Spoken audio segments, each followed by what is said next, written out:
안녕하세요. 오늘도 사연살롱을 찾아주셔서 감사합니다. 저는 재작년에 결혼하고 아직 신혼의 단꿈에 매일이 행복한 30대 여성입니다. 저는 지금의 남편을 만나기 전에 결혼을 약속했던 사람이 있었어요. 물론 결혼을 할 만큼 사랑했던 사람이었는데 결론적으로 말씀드리자면 저는 그 사람의 바닥을 보고 도망치듯 파혼했어요. 사랑한 시간만큼 그 사람을 전부 다 안다고 생각했는데 그게 아니더라고요. 그리고 지금의 남편한테도 딱히 숨길 일은 아니라서 모두 다 이야기하고 결혼을 했는데 지금의 남편은 이혼했던 경력이 있다 보니 그런 제 과거는 자기에 비하면 아무것도 아니라며 모든 걸 다 이해해주는 사람이에요. 또 저 역시 남편이 이혼하게 된 이야기도 모두 들어 알고 있는데 저는 전혀 개의치 않아 결혼을 하게 되었죠. 그리고 파혼을 하면서 제가 겪은 상처들이 꽤나 많았는데 사람이 모든 일을 내다볼 수는 없잖아요. 저희 엄마가 갑자기 큰 병에 걸릴 줄도 몰랐고 평생을 함께하자고 약속했던 남자가 그렇게 엉망인 사람인 줄도 몰랐던 것처럼 저는 제가 파혼을 하게 될 줄도 몰랐어요. 그래서 그때 속 시원하게 전부 이야기하지 못한 게 꽤 있었는데 엄마도 아프시고 그때는 경황이 없게 그 집구석에 파혼 통보를 했던 터라 속에 쌓인 분노 표출도 제대로 하지 못했어요. 그런데 이런 걸 조금 오버해서 한이라고 하나? 두고두고 후회가 되고 마음에 걸리더라고요. 내가 왜 그것들을 곱게 보내줬을까?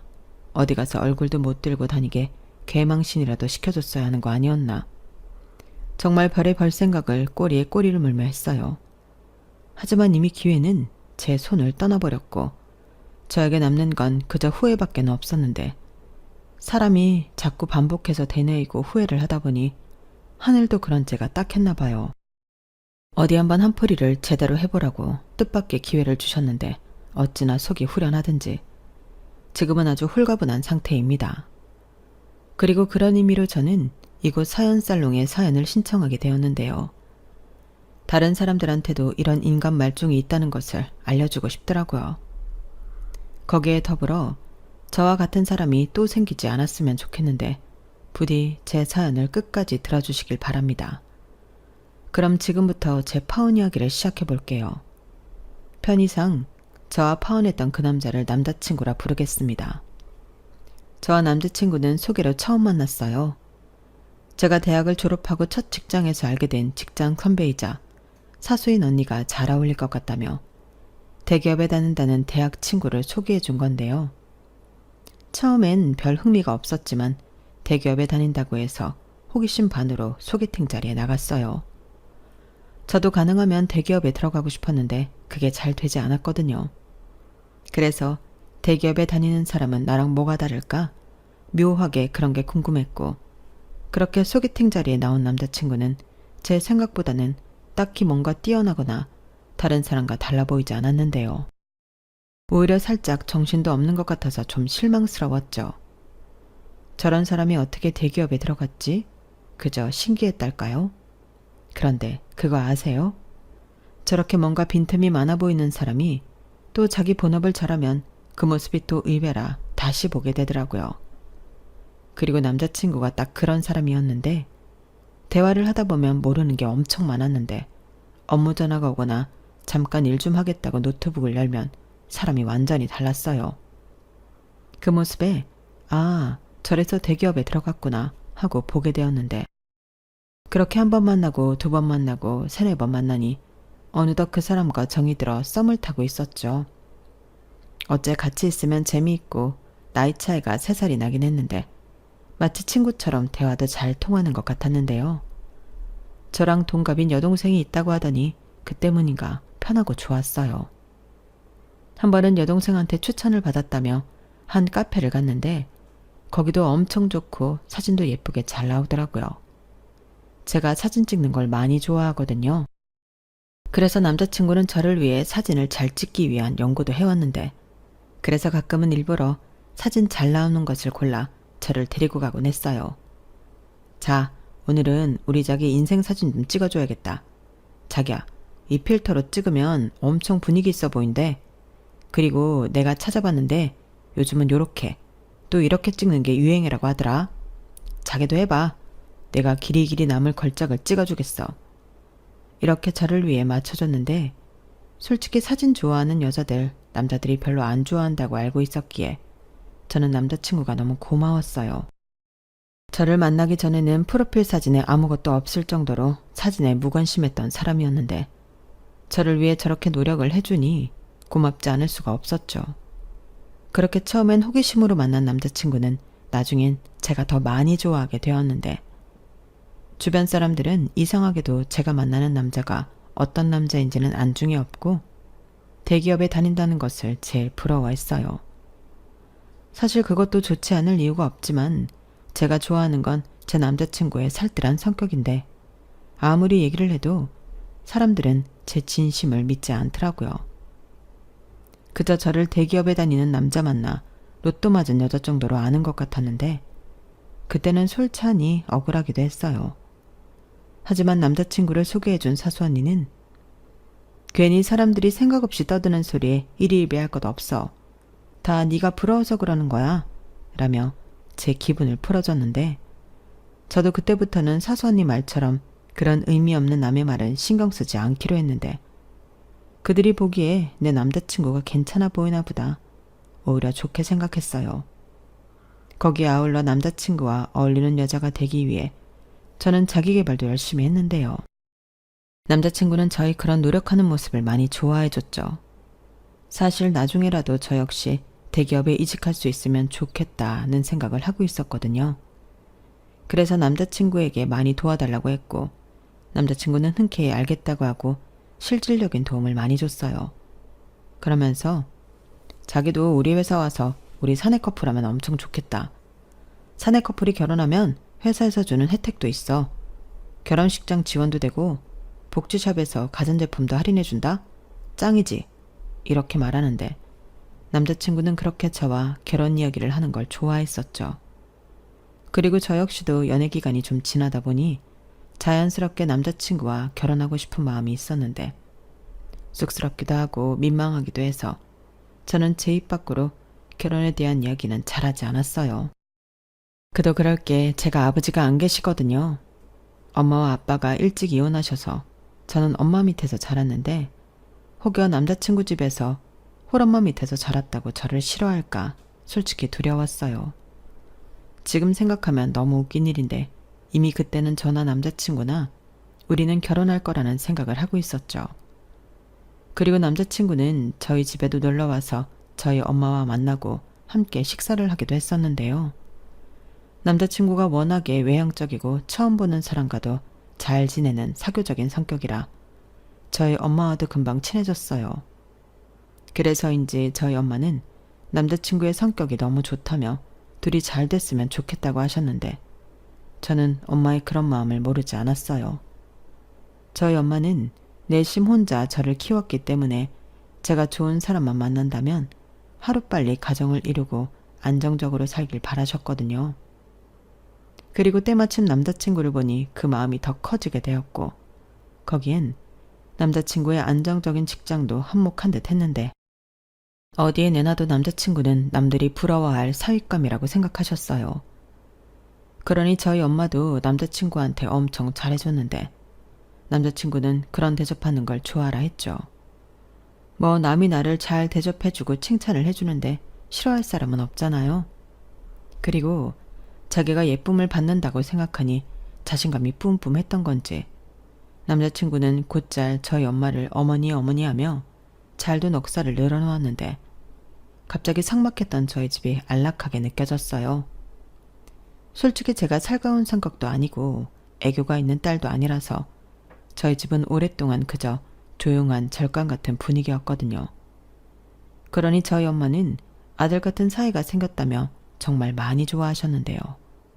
저도 좋았죠. 그리고 저 역시 넘어야 할 산이 있었는데 그건 바로 남자친구 집에 인사를 가는 거였어요.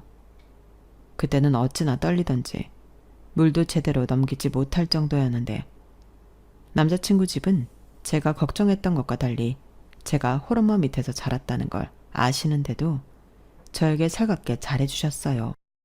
게다가 집안 분위기도 너무 좋았는데 평상시 꿈꾸던 따뜻한 집이랄까요? 그런 느낌을 받아서 절로 미소가 지어졌는데 남자친구의 좋은 성격도 다 이런 집안 환경에 영향을 받은 것 같더군요. 더욱이 저랑 동갑이라는 여동생은 말로만 들었지만 생각보다 엄청 편하고 저를 잘 챙겨줬는데 두가 현실남매 아니랄까봐 둘이 티격태격하는 모습이 옆에서 보기에 너무 재미있었어요. 제가 다른 형제가 없다 보니 남매 사이라는 게 이런 거구나 신기하더라고요. 유나라고 했지? 나는 인간 여동생 박준이야. 얘기 많이 들었어. 나랑 동갑이라며? 우리 어쩌면 건너 친구 막 겹치고 그러는 거 아니야? 아무튼 우리 오빠랑 연애하는 건 솔직히 비추인데. 이렇게 만나게 돼서 반가워. 야, 박준이. 무슨 비추야. 완전 강추지. 그리고 우리 결혼할 사이인데 이름 막 부르지 마라. 어디서 새언니 이름을 막 불러. 아, 그리고 내가 미리 경고하는데 시누이 짓 할 생각은 하지도 마. 웃기고 있네. 아직 식 안 올렸잖아. 식 올리기 전까지는 내 친구야. 그치 유나야. 그리고 우리 오빠에 대해 궁금한 건 나한테 물어봐. 본인이 본인에 대해 투명하게 공개했겠어? 내가 진실 말해줄게. 무엇이든 물어봐. 아, 그럼 우리 집에 시집 안 온다고 하려나? 아우 시끄러워. 너는 오빠가 모처럼 여자친구를 데려왔는데 왜 이렇게 까칠하게 구니? 그러다 정말인 줄 알고 유나가 믿으면 어쩌라고 그래. 유나야, 제 말 듣지 마. 우리 아들 진짜 괜찮은 애거든? 주변에서도 대기업 다니는 아들이라고 얼마나 자기 딸 소개시켜달라고 난린대. 근데 우리 아들은 유나 너밖에 없다고 하더라. 그래서 여담이지만 좋은 혼처도 많이 놓쳤어. 그래서 내가 너 진짜 어떤 앤지 보고 싶었다. 근데 지금 보니까 너무 예쁘고 참하네. 우리 아들이 왜 그렇게 유나 놀이를 했는지 알겠어?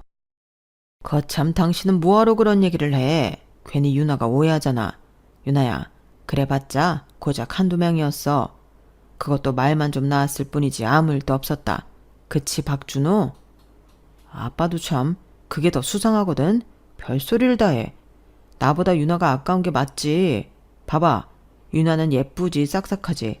그리고 성격도 얼마나 꼼꼼한데. 박준이랑 완전 달라. 아이씨, 왜 자꾸 나를 걸고 넘어져? 그래, 오빠 네 여자친구 짱이다. 됐냐? 됐다 그래. 그렇게 인정해주니까 얼마나 좋아. 그리고 앞으로도 유나 데리고 집에 자주 놀러 올 거니까 잘해줘. 미래에 우리 한 식구 될 사이니까. 알겠지? 그렇게 처음 예비시댁에 방문했을 때 그 자리며 분위기는 참 유쾌하고 좋았어요. 늘 엄마와 둘만 있어 조용한 집과는 다르게 활기가 넘치는데 이런 게 사람 사는 집인가? 그런 생각이 들더라고요. 그리고 뭐랄까 예비시댁에 다녀온 후 남자친구와 더 결혼하고 싶은 마음이 생겼는데요. 남자친구 말처럼 저도 그 집 식구가 되고 싶었어요.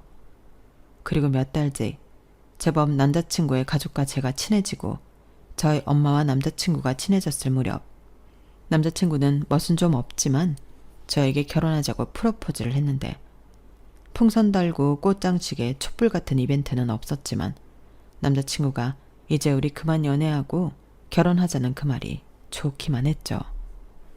게다가 남자친구는 양가에 손 벌리지 말고 반반 결혼하자고 했는데 저는 그것도 너무 반가운 소리였어요.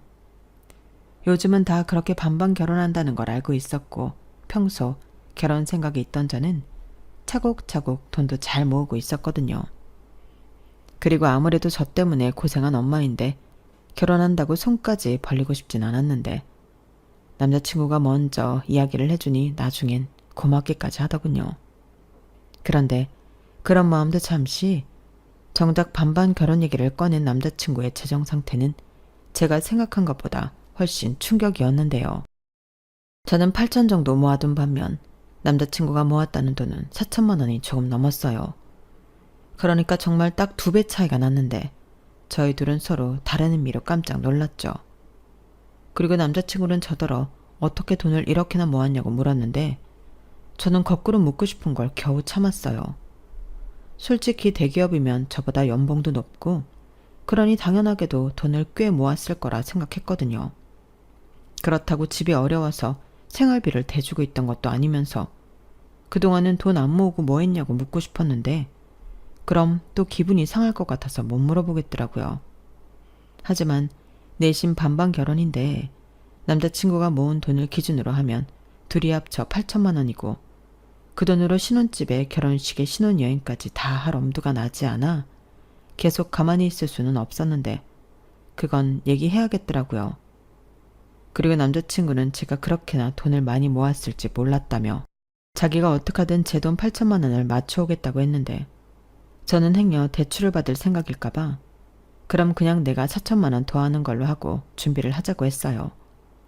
하지만 남자친구는 아니야, 그럼 반반 결혼이 아니지. 일단 집에 얘기는 해보려고. 아들이 모은 돈이 부족하다고 하는데 좀 도와주지 않겠어? 라며 비교적 쉽게 얘기하더라고요. 솔직히 저는 서로 얼마를 모았는지 오픈하기 전에는 제가 모은 돈이 부족할까봐 걱정을 했었거든요. 그런데 오히려 그 걱정은 남자친구의 몫이 되었고 며칠 뒤 남자친구로부터 집에서 1억을 지원받기로 했다는 소식을 전해 듣게 되었어요. 그러니까 자기는 1억 4천만 원을 준비할 수 있다고 하는데 무슨 돈 놓고 돈 먹는 도박도 아니고 이젠 제가 6천만 원이 부족한 상황이 되어버렸어요. 그리고 남자친구는 생각해보니 8천만 원씩 둘이 합쳐봤자 1억 6천만 원인데 그 돈으로 서울의 아파트 전세는 택도 없지 않냐며 집에서 1억 해준다고 해서 좋다고 했는데 어째 저도 부족한 돈을 만들어 오라는 듯 들리더군요. 그래서 정말 그러긴 싫었지만 엄마한테 슬쩍 이야기를 했고 엄마는 무슨 그런 걱정을 하냐며 저에게 2억 가까이 된 통장을 건네셨어요. 그리고 엄마는 저에게 엄마도 우리 딸 시집갈 때 쓰려고 모아놓은 돈이 있지. 너는 그런 일이 있으면 엄마한테 말을 하지. 왜 혼자 소가리를 하고 있었어? 자, 이거 가져가서 결혼 준비했어. 라고 하셨는데 정말 선뜻 그 통장을 덥석 챙길 수가 없겠더라고요. 분명 저 돈 모은다고 엄마가 고생했을 게 뻔했는데 너무 미안했어요. 그래서 저는 부족한 6천만 원만 달라고 나머지는 엄마가 쓰라고 말씀을 드렸는데요. 엄마는 싫다고 저더러 가지고 있으라고 하셨죠. 하지만 이걸 다 가져가면 또다시 남자친구는 반반 결혼을 위해 돈을 맞춰야 할 것 같았고 저는 나중에 제가 돈 필요하다고 할 때 도와줄 비상금이라고 생각하고 엄마가 들고 있어 달라고 했는데 엄마는 저의 그 말에는 알겠다고 수긍하셨어요. 그리하여 저는 남자친구처럼 1억 4천만 원을 맞춰 우리 둘이 2억 8천만 원이라는 돈을 가지고 결혼 준비를 하게 되었는데 확실히 자금이 넉넉하니 편하긴 하더라고요. 하지만 서울의 아파트 전셋값은 생각했던 것보다 훨씬 비쌌는데 사람 눈이라는 게 그렇잖아요. 마음에 드는 곳 한 번을 보니 다른 건 눈에 들어오지 않고 어떡하든 그 집으로 하고 싶었는데 저희가 신혼집으로 꽂힌 집은 한강이 보이는 아파트였어요.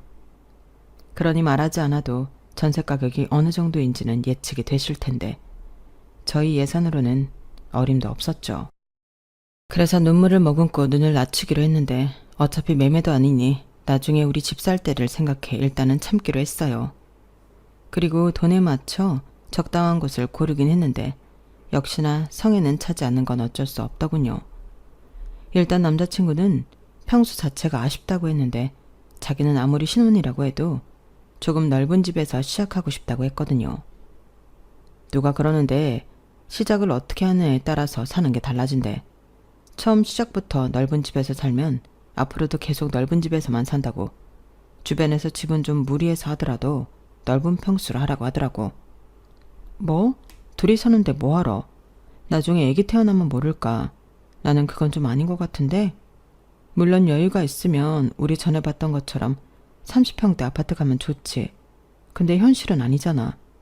그리고 긍정적으로 생각하면 이런 경험을 또 언제 해보겠어. 우리 좋게 생각하자. 그래, 유나 네가 그렇게 말하면 또 그런 거지. 돈 없는 게 죄지 뭐. 에이, 너무 그러지 말고 우리 열심히 벌어서 자기가 얘기하는 넓은 집 가면 되지. 나는 지금 구한 집도 마음에 들어. 아기자기하게 꾸며서 우리 예쁘게 살자. 남자친구는 제 말에 마지못해 알겠다는 듯 고개를 끄덕끄덕 했어요. 그리고 저희는 상견례를 시작으로 본격적인 예산에 맞춘 결혼 준비를 하기 시작했는데 갑자기 남자친구가 상견례 때도 아무 말이 없던 예단 리스트를 들고 나타나 저를 깜짝 놀라게 했어요. 그리고 그걸 내미는 남자친구도 민망했는지 실실 웃으면서 제 눈을 똑바로 쳐다보지 못했는데 저는 주저하지 않고 바로 말했어요. 이런 문제는 최대한 빨리 해결해야 나중에 뒤탈이 없다고 생각했거든요. 자기야, 우리 반반 결혼하는 거잖아. 근데 왜 예단을 해오라시는 거야? 이렇게 물었는데요. 그러자 남자친구는 제가 이렇게 말할 줄 이미 예상했다는 듯, 그게 우리 부모님 입장에서는 1억을 지원해 주는 거니까 예단을 받긴 해야겠더라고. 또 나는 미처 생각을 못 했는데 보는 눈도 있고 우리 엄마 아빠 체면도 있잖아. 그리고 내가 다 물어봤는데 예단은 당연히 여자 쪽에서 해오는 게 맞다고 하더라고. 구색은 맞춰야지 라고 하는데, 정말 남자친구를 만나면서 그렇게 황당했던 적이 없었어요. 거기에 덧붙인 말도 기가 막혔는데 뭐라고 했는지 아세요? 대신 너무 과하지 않게 적었다고 했으니까 너무 싫은 티는 내지 마. 어차피 시집 오는데 좋게 해서 오면 유나 너도 좋지. 이렇게 말을 했는데요. 언뜻 리스트에 적힌 목록을 살펴만 봐도 명품 가방에 밍크코트, 거기에 비싸다는 로봇 청소기, 뭐 그런 게 다 적혀 있었어요. 도대체 뭐가 과하지 않다고 하는 건지 저는 남자친구를 한참이나 불만 섞인 얼굴로 쳐다봤죠. 그러면서 속으로 이래서 결혼 준비하는 동안 그렇게 죽어라 싸운다고 하는 거구나, 그런 생각을 했는데, 분명 남자친구는 아무 말도 하지 않았지만 물러설 기미는 보이지 않았어요. 오히려 그런 태도에 예단은 꼭 받겠다는 굳은 의지가 느껴졌는데, 제 입장에서는 보태준 돈도 있으니 당신들도 본전은 뽑아야겠다는 소리로밖에는 들리지 않았어요. 그래서 아닌 건 아니니 저는 제가 먼저 남자친구에게 아무리 생각해도 똑같이 반반 돈에서 결혼을 하는데 이 목록은 과해도 너무 과하다고 저는 남자친구 편에 그 예단 리스트를 돌려보냈어요. 그리고 당연한 소리지만 남자친구 얼굴은 딱딱하게 굳었는데요. 저 역시 마음이 좋진 않았죠. 그리고 그 뒤 한 3일 정도는 누가 먼저랄 것도 없이 서로 연락도 하지 않고 보이지 않는 신경전을 벌였는데, 그 순간은 결혼이고 뭐고 우리가 어떻게 될지 가늠할 수 없게 되었어요. 지금이야 어차피 파혼할 인연이었는데 그럼 그때 했으면 좋지 않았을까, 그런 생각도 들지만 그때는 그 예단 문제만 해결되면 결혼할 수 있다고 생각해서 제 속만 끓이고 있었어요. 그리고 그런 시간이 얼마 동안 더 지속되다 보니 보다 못한 저희 엄마가 걱정스러운 얼굴로 왜 그러냐 물으셨는데, 처음엔 엄마까지 걱정시키고 싶지 않아서 아니라고 아무 일도 없다고 거짓말을 했죠. 하지만 말만 아니라고 하면 뭐 하나요? 이미 제 얼굴 표정은 그게 아니었는걸요. 그러니 엄마는 없긴 뭐가 없어. 네 얼굴에 다 써있다. 왜? 박서방이랑 싸웠어? 무슨 일인데? 엄마한테 말해봐. 라고 저를 추궁하셨고, 저는 어차피 숨길 수도 없을 것 같아 그냥 있는 사실을 모두 이야기하기로 했어요. 싸운 건 아니고 반반 결혼인데 예단을 해오라고 리스트를 보냈잖아. 근데 그 목록이 어마어마해. 못해도 4, 5천은 들겠던데? 그래놓고 뭐? 과하지 않게 적었다고? 그럼 과하게 적으면 어떻게 되는 거야? 그냥 1억 받은 거 돌려주라고 할까봐. 그냥 대출받아서 이자 내는 게 더 싸겠어. 라고 모든 사실과 제 마음을 모두 털어놓았는데 확실히 속은 시원하더군요. 그리고 엄마는 제 말을 다 듣고는 별것도 아니라는 듯 저더러 그런 문제가 있으면 진작에 말을 하지. 뭐하러 속을 끓이고 있어. 그냥 예단해서 가. 너 어차피 엄마가 준 돈 다 안 받아갔잖아. 돈이 없는 것도 아닌데 뭘 고민해. 그냥 좋게 해드린다고 해. 라고 하셨는데, 그래도 그렇게는 제가 손해보는 것 같아서 싫다고 했어요. 그러자 엄마는 어차피 너 그거 안 해가면 시집가서도 평생 그 말 듣고 살아야 한다. 예단도 안 해온 며느리라고 시집살이 시키시면 어쩌려고 그래. 그냥 해달라는 대로 해가서 생색이나 내고 살아. 그게 현명한 거야. 어차피 넣어주려고 모아둔 돈인데 아껴서 뭐하게. 라고 다시 한번 저에게 예단을 해가라고 하셨는데요. 엄마는 쐐기라도 박듯 저에게 당신은 예단이 아니고 우리 딸 좀 잘 봐주세요 하는 뇌물이라고 생각하겠다고 다시금 통장과 도장을 꺼내 제 손에 쥐어주셨어요. 그리고 통장은 제가 빼간 6천을 뺀 나머지 1억 4천여만 원이 들어있었는데 예단은 하고도 남을 돈이었죠. 결국 저는 저희 엄마의 끈질긴 설득 끝에 남자친구에게 예단을 해가겠다고 이야기했어요. 그러니 다시 그 리스트를 가지고 오라고 해서 견적을 내봤는데 정확히 5,279만 원이 나오더군요. 그 숫자를 확인하는데 저도 모르게 헛웃음이 나왔어요. 1억을 보태주고 5천만 원 넘게 뜯어가시면 그게 1억을 보태준 게 맞는 걸까요?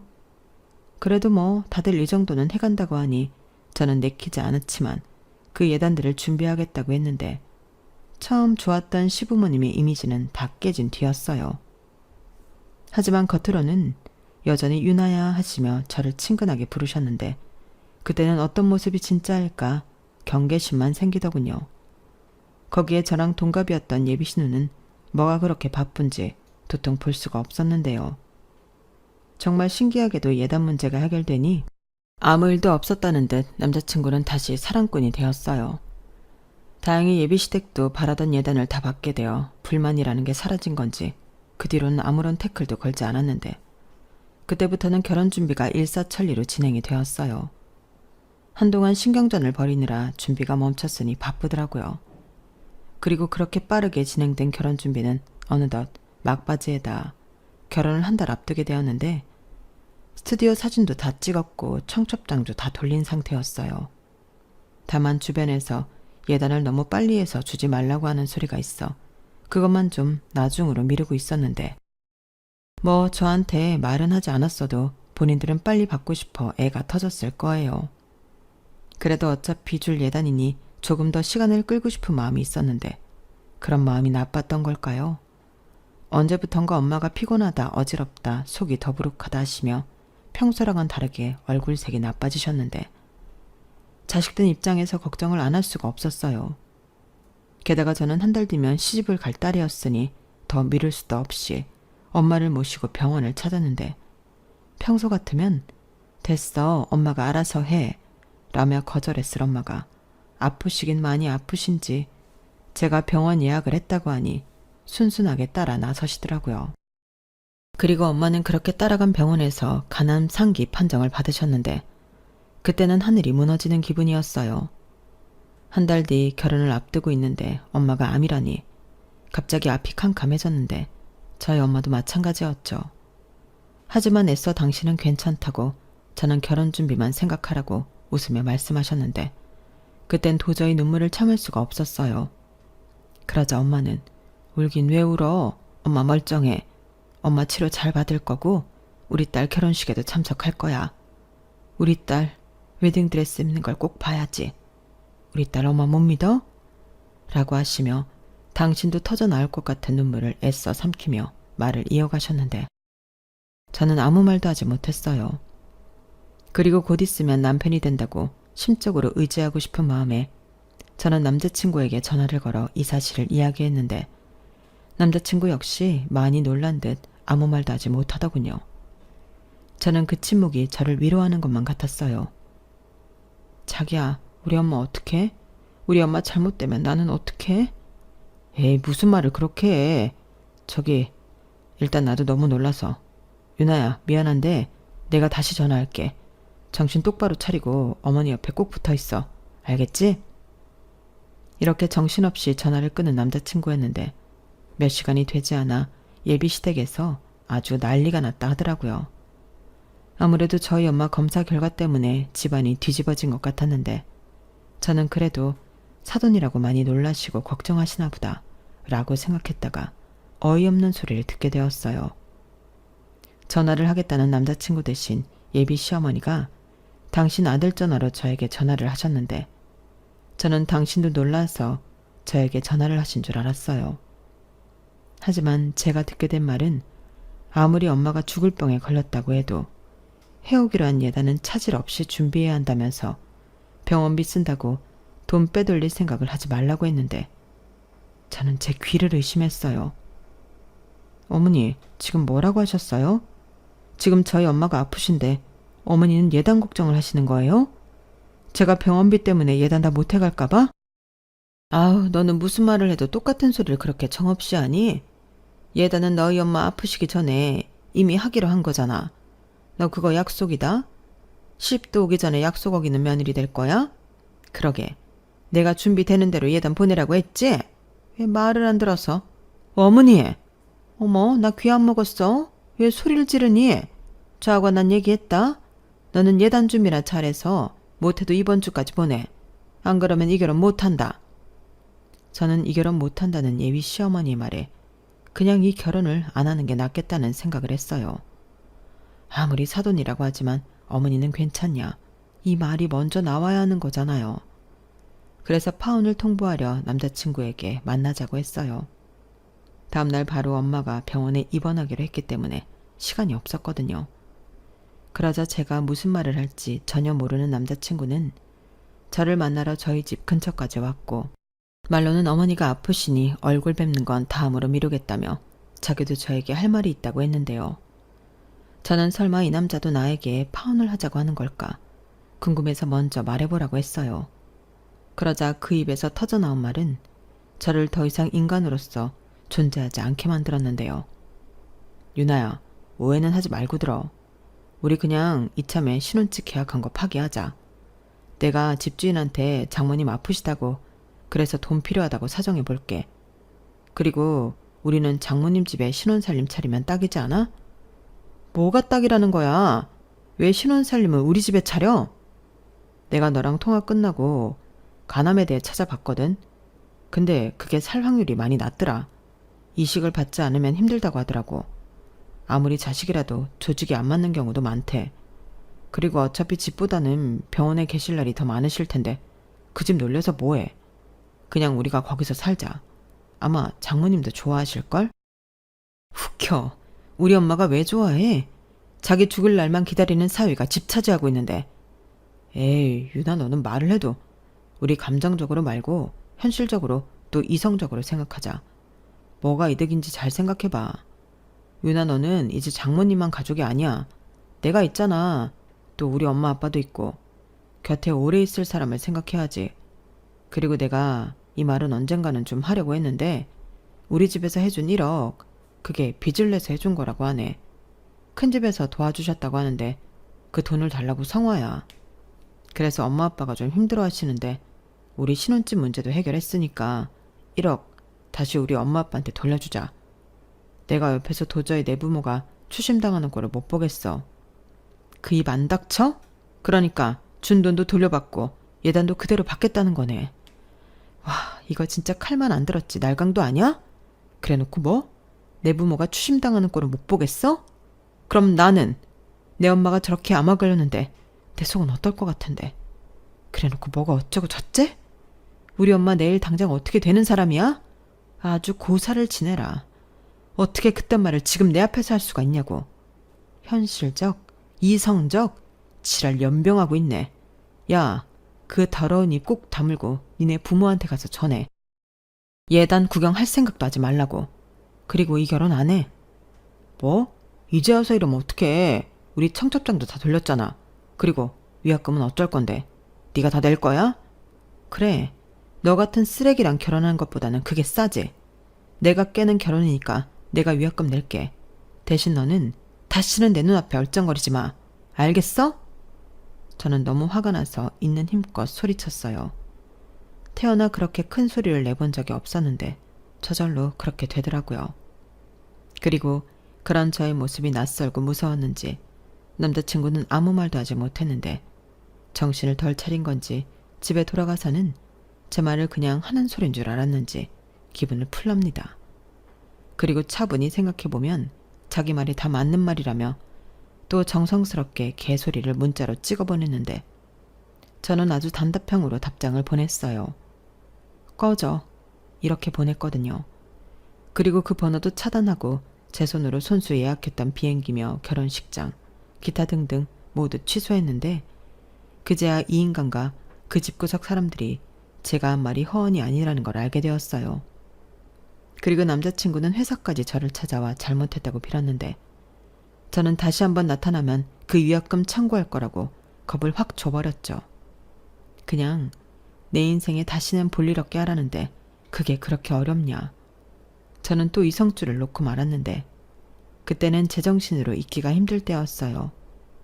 그래서 회사에 휴직계도 내고 엄마 병간호에 매달리기로 한 저였는데 그때는 제 남은 인생을 엄마한테 준다고 해도 기꺼이 줄 수 있을 정도로 간절했어요.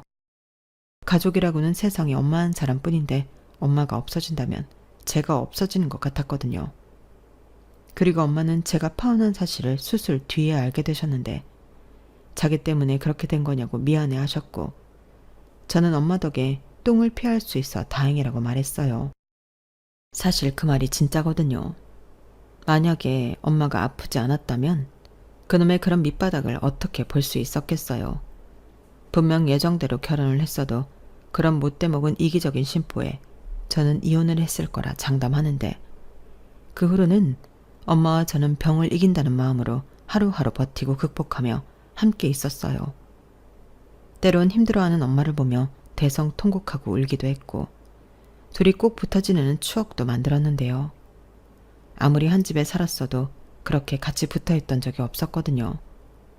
그리고 그런 마음으로 견디고 이겨내며 지내다 보니 어느덧 시간은 제법 흘러 엄마는 퇴원을 할 수 있게 되셨는데요. 병원에서도 이런 케이스는 잘 없다며 따님이 극진하게 간호를 한덕인 것 같다고 하셨어요. 그리고 저는 어떡하든 살겠다는 엄마의 의지였다 생각하는데 그렇게 퇴원 후 조금씩 일상을 찾아간 저희 모녀는 엄마가 아프기 전보다 사이가 훨씬 돈독해졌어요. 친구처럼 농담도 하고 병실에서처럼 집에 와서도 꼭 붙어 잠을 잤는데 어릴 때 맡았던 엄마 냄새가 아직 남아있더라고요. 그 냄새가 어릴 때는 엄마가 일하느라 바빠서 저에겐 늘 그리운 냄새였는데 매일같이 그런 엄마의 냄새를 맡을 수 있으니 저는 거꾸로 지금이 너무 편했어요. 그렇게 저희 모녀는 완치 판정을 받는 그날까지 함께 싸우겠다는 의지를 다지며 매일 조금이라도 더 행복하려 노력했는데 그 사이 저는 회사에도 다시 나가고 제 일상을 완전히 회복했죠. 회사에서도 제가 파혼하고 엄마 병간호를 한다는 사실이 알려져 저를 걱정해주는 사람들도 많았는데 그때는 참 감사한 마음이 들었어요. 이렇게 가족이 아닌 남도 걱정해주고 응원해주는 것을 하마터면 진짜 가족이 될 사람한테는 받지 못했다니. 아무리 생각해도 파혼은 정해진 답이나 마찬가지였어요. 그리고 그때까지 상황 판단이 잘 안 됐던 사수 언니는 다소 걱정스러운 얼굴로 저에게 자초지정을 물었고 저는 저 언니도 몰라서 그런 놈을 나에게 소개했겠거니 하는 생각에 제가 파혼을 하게 된 경위를 설명했어요. 그러자 마치 제가 거짓말을 한다는 듯 믿을 수 없다는 얼굴이었는데요. 참 희한한 건 그 이후로 그 사수 언니와 저는 멀어진 사이가 되었어요. 뭐 어쩔 수 없는 일이었죠. 사실 파혼한 남자친구와 엮여있는 사람이라 잘 지내는 것도 꽤 불편하다 생각했거든요. 그리고 저는 이렇게 된 거 이직을 하는 것도 나쁘지 않을 것 같다는 생각을 품게 되어 이직 준비를 하게 되었고 참 아이러니하게도 대기업 남자친구와 어울리는 사람이 되려 준비한 것들이 이직에 굉장히 많은 도움이 되었어요. 그래도 그놈이 허당은 아니었는지 옆에서 해준 어드바이스가 꽤 쓸모 있더라고요. 그래서 저도 이젠 대기업에 다니고 있는데 다행히 그놈이 다니는 회사는 절대 아닙니다.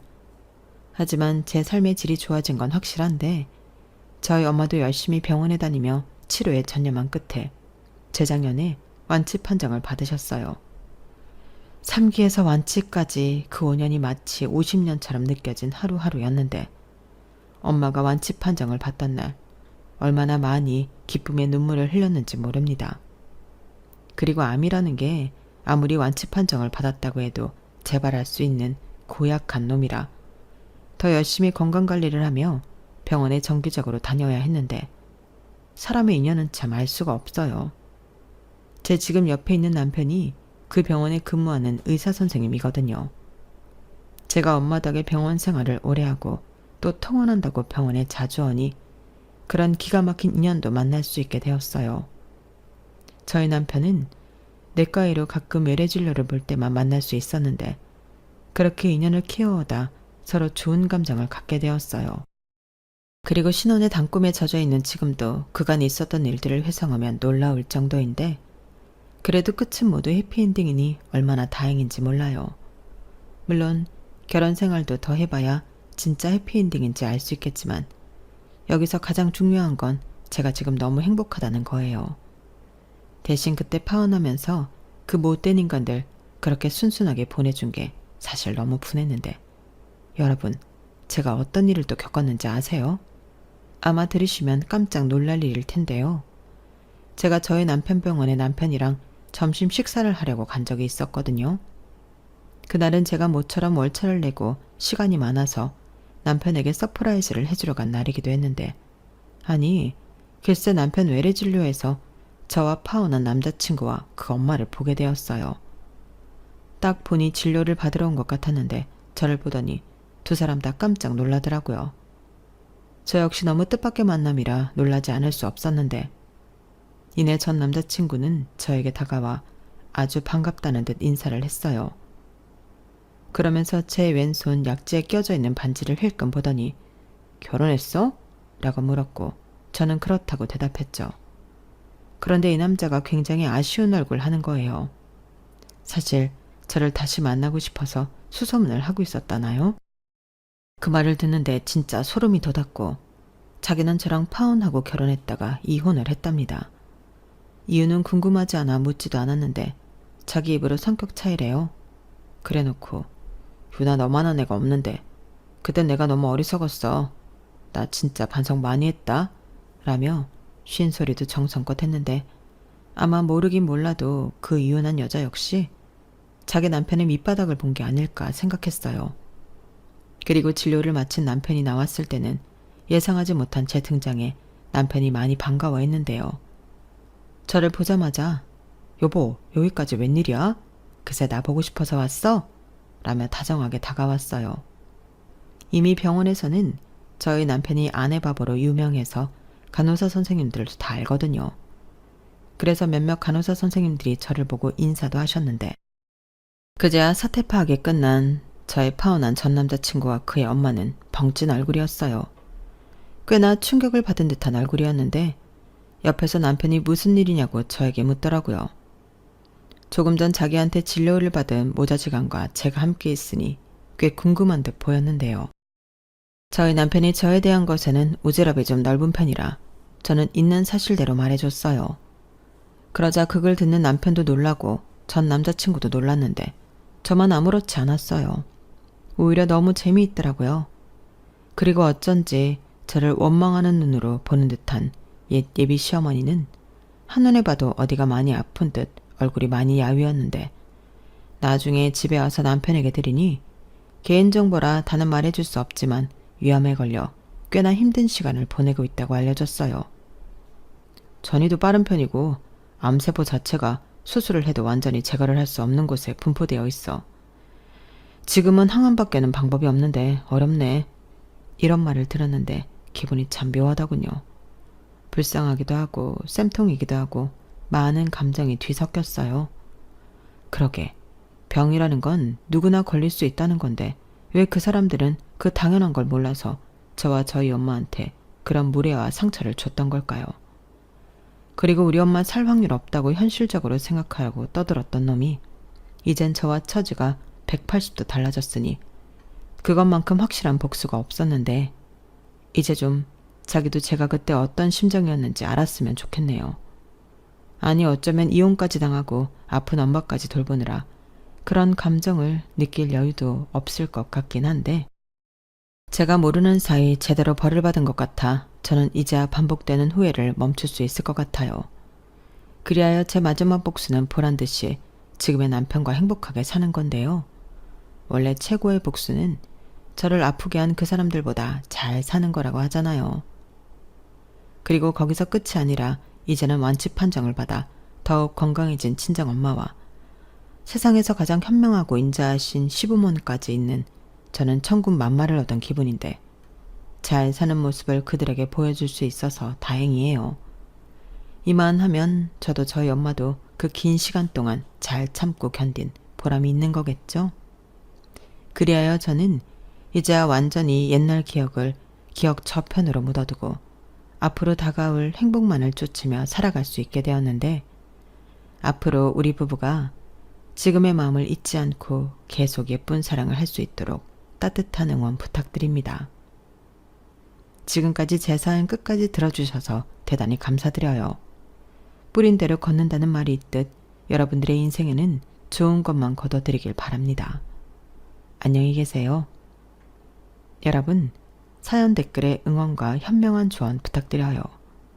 좋아요와 구독은 저에게 큰 힘이 됩니다. 오늘도 좋은 하루 되세요.